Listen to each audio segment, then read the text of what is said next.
I am standing here as a member of the resistance, just in case you wanted to know.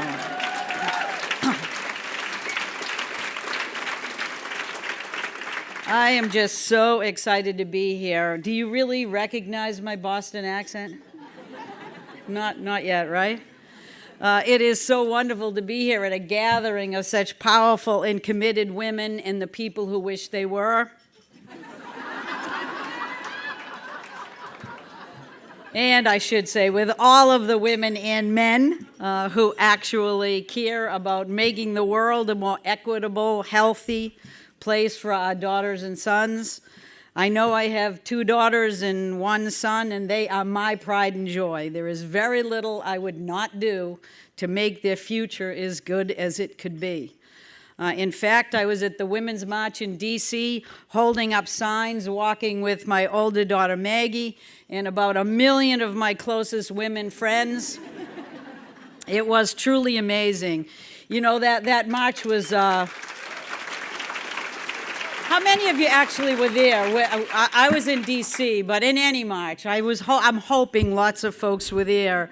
But for me, that march was the first time in years that I was able to wander the streets of D.C. without my Secret Service agents protecting me and my handlers telling me where I had to go.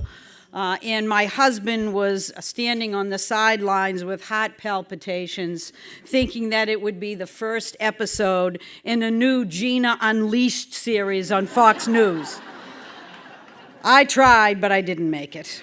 Don't get me wrong, really, I know we have come a long way, and I can remember when I was in the workforce as a young professional. It was about 35, 36 years ago. And I used to be in the field overseeing really exciting things like sewer and septic installations. If you want to know anything about this, I can provide some interesting tidbits. But many times I was so grateful that I had the steel-toed boots that we used to wear. It was a great equalizer when you're in the field with those construction guys. But what I never figured out was that I should keep those boots so I could lend them to the women journalists at Fox News. Listen, we cannot let the length of the road or the steepness of the curves get us down. We have to look at today as every day as an opportunity for women to rise above. And it's time for all of us moms to push hard to make the case that today, more than ever before, we have to work together to protect our children, protect them from pollution that is not only going to rob them of their health and well-being, but their future as well. Today remains the day for us to stand up and to fight for what we know is right, because we have some serious issues to tend to, and we cannot dwell. We have to move forward. While I know that many of you are worried about what's going on in D.C. as I am tired of fretting. We just have to act. We have children to protect. We have natural resources like clean air, water, and land that must be sustained, because we know that these critical resources are actually the engine that fuels our economy. Efforts to protect the air we breathe or the water that our children drink do not put our economy or jobs at risk. Just the opposite. You know, we haven't worked tirelessly to defend the Clean Air Act, the Clean Water Act, to do things like reduce mercury pollution or get the lead out of drinking water because it's just a fun thing to do. It's not, I'll guarantee it. But it's because that robs our children. It robs them of their health and well-being. Their opportunity to succeed leaves when you drink lead in your drinking water. We cannot let that happen. We are talking about impacts on children and women of childbearing years that we have been fighting hard together to take care of, and we haven't worked to strengthen standards that protect our kids against asthma and debilitates whole families because of it, only to sit on the sidelines and mope and say, I'm really sorry we lost that one. We have to get in the game. We can't let other people make decisions for our lives and our children without doing everything humanly possible to fight against those ideas and return to the core values that made this country great, the ones that we all embrace. And so we have to work together. You know, the world of environmental protection, which many of you will remember, was actually a bipartisan effort for all of its history.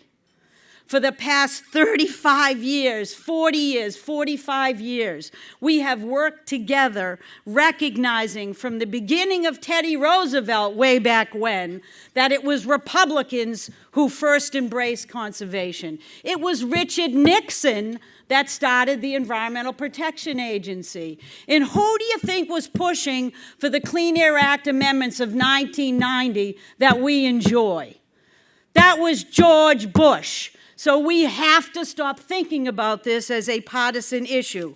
We need to get back to a bipartisan effort.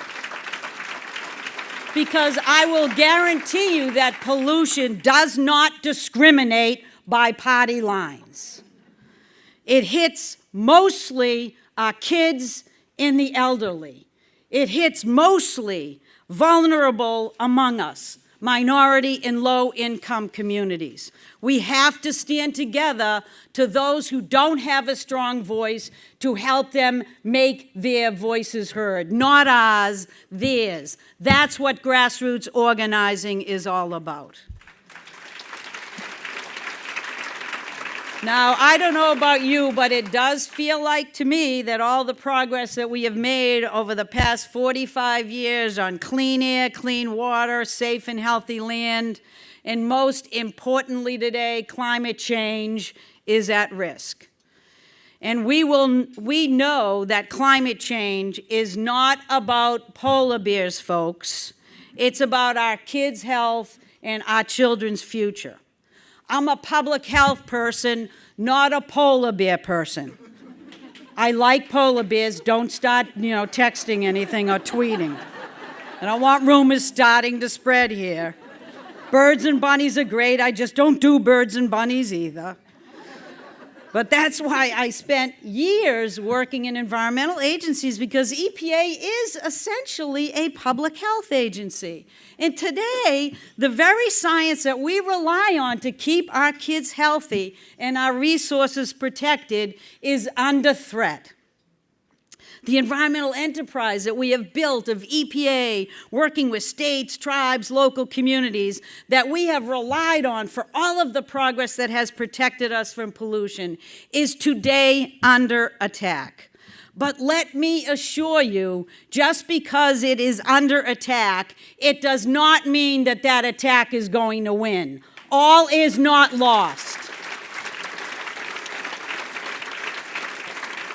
Not when we have women, not when we have moms slamming our feet down and standing firm, raising our hands and our voices to make it clear that you are not going to take down the very foundation that has made families great today and will keep this country great moving forward. Not when we have organizations like Mothers Out Front. Not when we have people like Kelsey Worth, who knows that it's not just the steel-toed boots you wear, but it's all the tools in your toolbox that we are going to bring to the table. It's speaking truth to power. It's telling the truth about what's going on in our neighborhoods. It's reminding our public servants who they serve. It's us.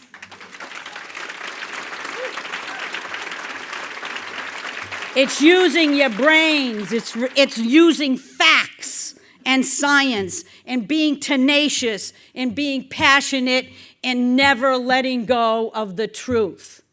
I am so tired of alternative facts, I just can't tell you. And if one more climate denier comes up to me and wants to have a conversation, I am going to run screaming into the night, because I'm never having that conversation again. We don't need to.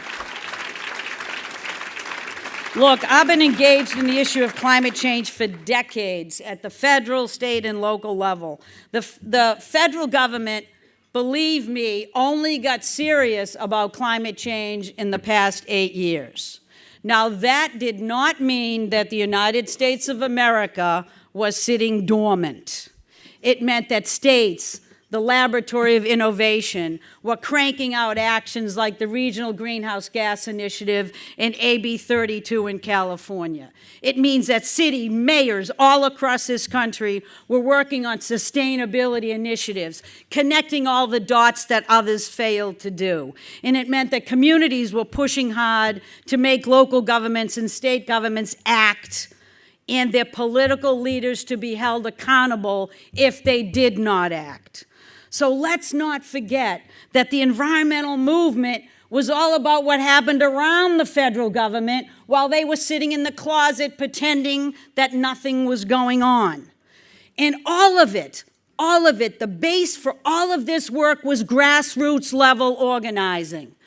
Communities never would have moved forward. Cities never would have done anything. State governments would not have responded. Regional initiatives would never have happened if it didn't begin at the grassroots and there was an ability for people to gather together and to work together to shout with as loud a voice as they could about what we wanted our political leaders to do and why we were going to pay attention moving forward.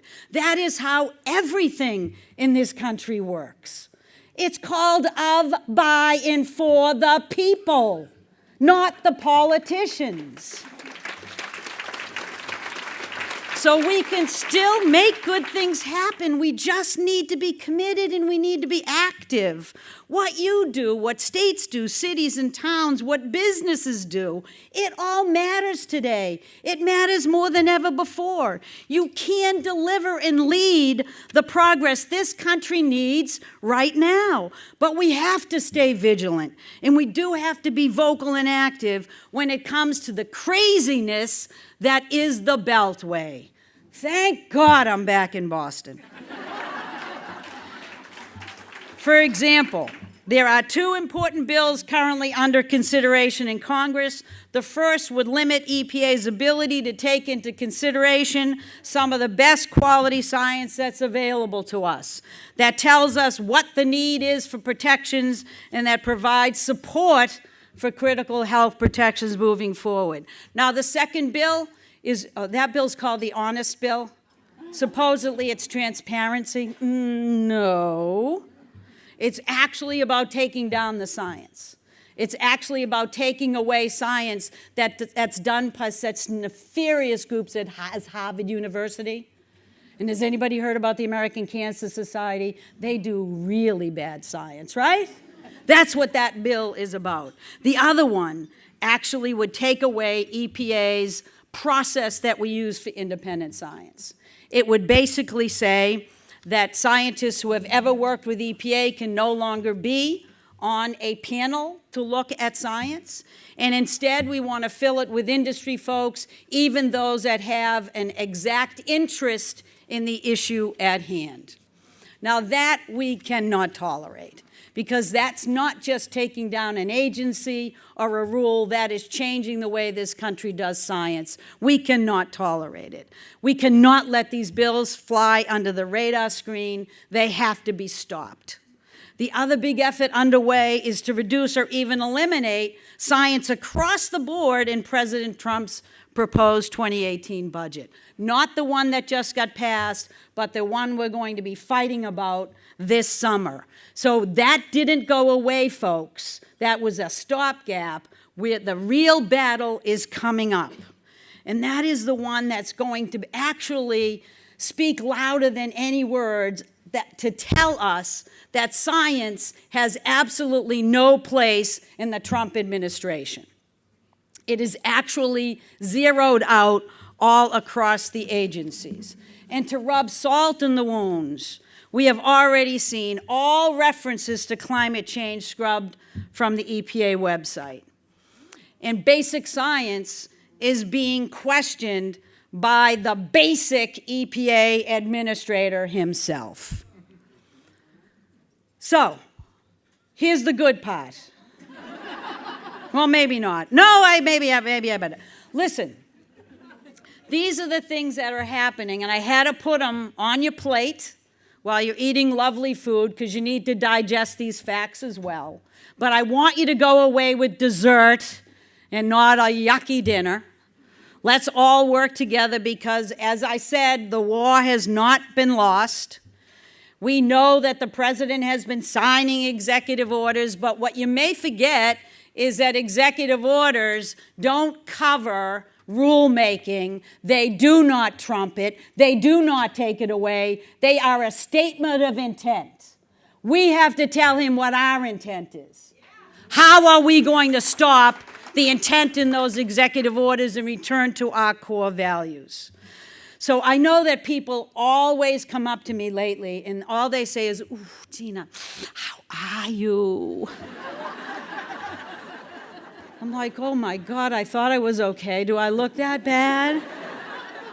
Listen, I tell them I have 3 grown children and they seem to be doing just fine, and none of them are called the Clean Power Plan. So stop making this personal. We have to keep things in perspective because the fight has really just begun and we haven't lost anything yet.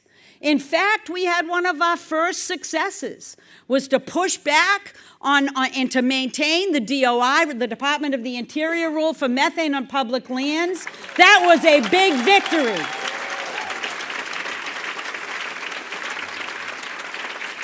And the last time the EPA administrator and the president teamed up to take down EPA, the only ones they took down were themselves. So let's keep that in mind. So let's focus on the budget. Let's focus on the fight ahead. Let's make sure that these science bills are on folks' radar screens, that we have a chance to talk about what we want and what we think and what the direction of this country ought to be. This is just the beginning of a race, folks. As long as we're in it, we will win. The minute we are not, we will have no opportunity. So everybody here needs to get in the game, get in the race, work together. The most exciting thing about this is the marches. I'm breaking out my bell bottoms and my tie-dyed shirts. I tried it on, but it shrunk a little bit over the years. I don't know what happened, but I'll get new ones. Did you go to the science march? All the introverts were out. What is that all about? Did you go to the climate march? I was in Little Havana in Miami, and the music was great. We were celebrating the fact that Miami, it is a bipartisan issue. Even if other counties don't admit it in their own governor, they know what's happening. They see it. They feel the energy, and it's exciting. And let's not forget that executive orders don't trump rules. Say it after me. Executive orders don't trump rules. The Clean Power Plan exists. Get over it. And until they can find a way to change the science or change the facts that underpin that rule, we will win. And I know we did it right. Legally solid, science-based, fact, not fiction. That's the Clean Power Plan, and it is going to stay, folks. We are going to keep fighting. And I know organizations like Mothers Out Front will keep it up. They will support the grassroots work that gets everybody in the game, that allows us to blend our voices together, even in communities that feel so disempowered. So don't forget that while we have made great progress nationally, I will guarantee you that I have been to numerous communities that have been left out of that equation. There are environmental justice communities that are overburdened by pollution, and those are the same kids that are getting hammered every day when we start walking back on the standards that have protected the rest of us. We need to step up for those communities. We need to be there, help them organize, get their own voices, get in the game, and then elect politicians who will do what they're supposed to do, protect those children, because that's what it's all about. You know, folks, my dad used to say 2 things. He always said, Gina, no matter what, you got to fight the good fight. I have done it all of my life, and there's no way I'm stopping because I got a bully in the big office. All right? We cannot stop.